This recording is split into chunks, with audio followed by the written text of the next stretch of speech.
This week in Jamaica Now, the swan song, Portia Simpson Miller makes her final budget contribution as opposition leader. She has thanked Jamaicans for their support and sacrifice, but bashed the government over its tax package. Finance Minister Audley Shaw says no rollback of the new taxes. Western Hanover MP Ian Hayles and Office of the Contractor General in legal battle over controversial report. The latest in the arrest of the Tambourine Army co-founder, and NCB suspends fee for dormant accounts. I'm Damian Mitchell and this is Jamaica Now. The opposition leader Portia Simpson Miller this week used her final address to the Parliament as a political leader to bash the government's $13.5 billion tax package, describing it as unconscionable and cruel. Mrs. Simpson Miller said the budget undermines the principles of equality, fairness and balance and puts unnecessary pressure on Jamaicans and called for the rollback of the taxes. This budget will increase the hardship on the vulnerable and bring the middle class to the brink of poverty. This budget will push small businesses to the brink of disaster.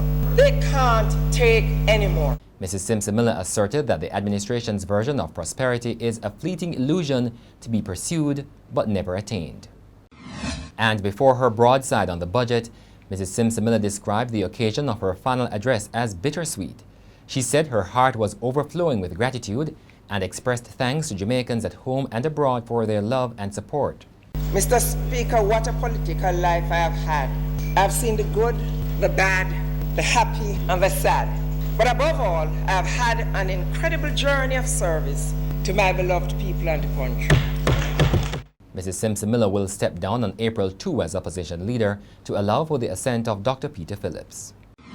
Meanwhile, the Finance Minister Audley Shaw says the government will stand by its tax package. Critics have argued that the taxes, especially the GCT on group health insurance and electricity, will be burdensome and will cause hardships on poor Jamaicans. But Mr. Shaw says every Jamaican has a responsibility in the prosperity mission of the Andrew Holness administration. In the case of this group health insurance, is an opportunity for the companies to see themselves playing their own part in helping to encourage further worker productivity by saying, listen, we are making here another contribution to you of $700 or $800 a month to preserve your health insurance, even as you are taking home more money in your pockets because of the government's policies. The St. Andrew Northwestern MP Derrick Smith says he will be available for any parliamentary vote for the passage of the 2017-18 budget next week. This would stave off a potential constitutional crisis when Mr. Shaw closes the budget debate on Wednesday. Mr. Smith has been ill for a while and is undergoing treatment in Miami, Florida. His absence would reduce the government's numbers to 31, the same as the opposition's. However, only 30 members of the government will be allowed to vote, as the Speaker, under the rules of the House, is not allowed to vote unless there is a deadlock. The Supreme Court is to hear on Monday an application filed by Hanover Western MP Ian Hayles, who is seeking to challenge a report from the Contractor General in relation to the construction of buildings without the approval of the Hanover Municipal Corporation. The report raises questions of conflict of interest, irregularity and impropriety with regard to the construction of buildings by Mr. Hayles. Among other things, Mr. Hayles is contending that the Contractor General overstepped his authority in the methods used to gather material used to compile the report. Mr. Hayles has received a court injunction barring the tabling of the report in the Parliament. The Independent Commission of Investigations, INDECOM, has refused to comment on allegations made by one of the two policemen freed of murder in the so-called Death Squad trial. The policeman, Constable Collis Chucky Brown, has claimed that he was charged by INDECOM as punishment because he refused to cooperate with investigators. I was punished by INDECOM because they wanted me to do certain things.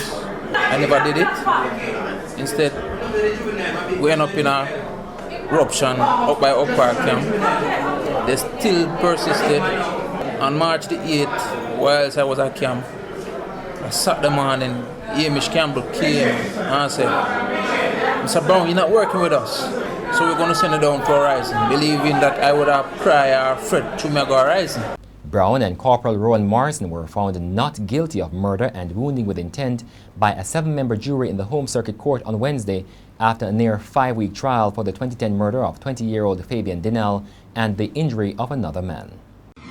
The Jamaica Constabulary Force is reminding Jamaicans, including advocacy groups, that they should use social media responsibly and in conformity to the law. The police have been facing criticisms from advocacy groups and other supporters over the arrest and charge of co-founder of the advocacy group Tambourine Army, Latoya Nugent. Nugent was charged on Tuesday with malicious use of computers under the Cybercrimes Act on allegations of complaints about alleged defamatory comments she made online about alleged sex abusers. Tambourine Army has claimed that the charge is an attempt by the state to silence a human rights advocate who has dedicated her efforts to fighting for the rights of girls and women.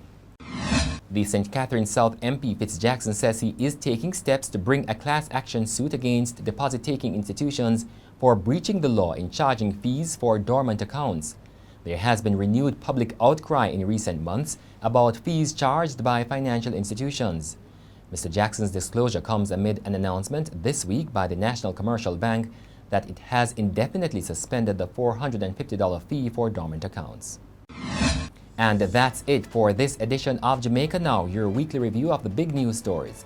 Send us your comments at onlinefeedback@gleanerjm.com. You may tune in to Power 106 FM for regular updates. Follow us on Twitter at Jamaica Gleaner and on Facebook at Gleaner Jamaica.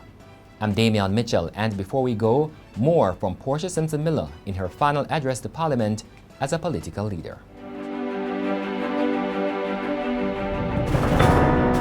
That the Jamaican people would select one of their daughters from humble beginnings to become head of government reaffirms my belief in the maturity and wisdom of our people. See, Mr. Speaker, every society must always seek to enact legislation for the protection and welfare of its women. In protecting our women, we are preserving our families and indeed the society.